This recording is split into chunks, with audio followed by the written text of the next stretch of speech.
রাজধানী দিল্লির লোককল্যাণ মর্গের বাড়ি থেকে গতকাল সকালে হঠাৎ বের হলেন ভারতের প্রধানমন্ত্রী নরেন্দ্র মোদী। অন্যান্য দিনে তার জন্য বিশাল গাড়িবহর থাকলেও গতকাল তা ছিল না। তার জন্য রাস্তাও বন্ধ করা হয়নি। সাধারণ ট্রাফিক চলাচলের রাস্তা ধরেই বিমানবন্দরের কাছাকাছি এয়ারফোর্স স্টেশনে গিয়ে পৌঁছান নরেন্দ্র মোদী। সেখানে গিয়ে একটি কক্ষে অবস্থান নেন। তখনও কেউ জানেন না আসলে তিনি বাংলাদেশের প্রধানমন্ত্রী শেখ হাসিনাকে অভ্যর্থনা জানাতে গিয়েছেন এই বিশেষ বিমানবন্দরে। কূটনীতিকরা বলছেন এর মাধ্যমে বাংলাদেশের প্রধানমন্ত্রী শেখ হাসিনার প্রতি আন্তরিকতার এক অনন্য দৃষ্টান্ত স্থাপন করলেন ভারতের প্রধানমন্ত্রী নরেন্দ্র মোদী। বাংলাদেশের প্রধানমন্ত্রী গতকাল দুপুরে নয়াদিল্লির পালাম বিমান ঘাঁটিতে পৌঁছালে এভাবেই চমক দেখিয়েছেন ভারতের প্রধানমন্ত্রী। ভারতের প্রোটোকল অনুযায়ী ভারতের ভারী শিল্প, পাবলিক অ্যান্ড এন্টারপ্রাইজ মন্ত্রী আবুল সুপ্রিয় এবং ভারতে বাংলাদেশের হাই কমিশনার সৈয়দ মোয়াজ্জেম আলী প্রধানমন্ত্রীকে স্বাগত জানানোর কথা। তবে শেষ মুহূর্তে ভারতের প্রধানমন্ত্রী নরেন্দ্র মোদী প্রধানমন্ত্রী শেখ হাসিনাকে স্বাগত জানাতে যান। স্বাগত জানাতে সব প্রোটোকল সরিয়ে রেখে বাড়তি নিরাপত্তা না নিয়ে মোদী বিমানবন্দরে হাজির হন। শেখ হাসিনা বিমানের সিঁড়ি দিয়ে নেমে এলে নরেন্দ্র মোদী তার হাতে ফুলের তোড়া তুলে দিয়ে করমর্দন করেন। শেখ হাসিনাকে দেওয়া হয় লাল গালিচার অভ্যর্থনা।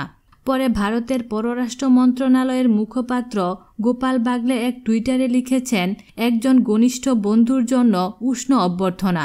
বাগলে বলেছেন, বাংলাদেশের প্রধানমন্ত্রীকে এভাবে স্বাগত জানানোর মধ্য দিয়ে ভারতের প্রধানমন্ত্রী তার আন্তরিকতার প্রকাশ ঘটিয়েছেন।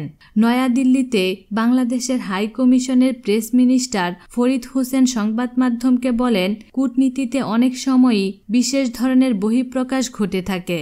রাজনৈতিক শীর্ষ নেতারা তাদের ব্যক্তিগত অভিব্যক্তির প্রকাশ ঘটিয়ে থাকেন। এমনই একটি আন্তরিকতার উজ্জ্বল দৃষ্টান্ত স্থাপন করলেন নরেন্দ্র মোদী। পরে পালাম স্টেশন থেকে প্রধানমন্ত্রীকে মোটর শোভাযাত্রা সহকারে রাষ্ট্রপতির ভবনে নিয়ে যাওয়া হয়।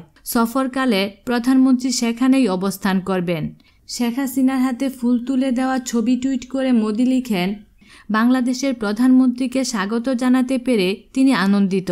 আরেকটি টুইট করে মোদী বলেন, আমাদের দুই দেশের সম্পর্ক নতুন পর্যায়ে নিয়ে যেতে প্রধানমন্ত্রী শেখ হাসিনা এবং আমি সংকল্পবদ্ধ। গতকাল ভারতের ইংরেজি দৈনিক হিন্দুতে প্রকাশিত এক নিবন্ধে শেখ হাসিনাও আশা প্রকাশ করেন তার এই সফরের মধ্য দিয়ে ভারত ও বাংলাদেশের সহযোগিতার সম্পর্ক নতুন উচ্চতায় পৌঁছাবে। এর আগে সকাল 10টা 10 বাংলাদেশের বিমানের বিশেষ ফ্লাইট বোয়িং আকাশ প্রদীপে করে হযরত শাহজালাল আন্তর্জাতিক বিমানবন্দর ছাড়েন প্রধানমন্ত্রী।